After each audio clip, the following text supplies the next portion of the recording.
Hello, and welcome to another CAD Swift user guide video. In this video, we will detail the sixth component of infinite openings, subframe. The subframe is a simple rectangular profile frame that encases the overall assembly.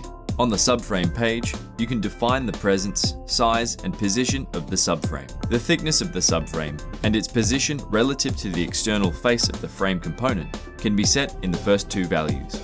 The width of each segment of the subframe can be set independently.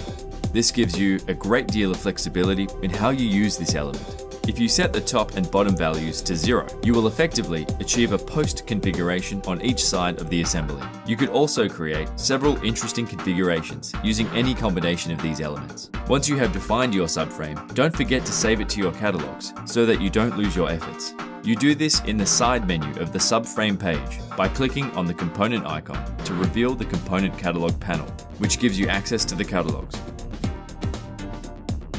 You can also create preview images for your catalog items by saving an image file with the same name and loading it into ArchiCAD with the library.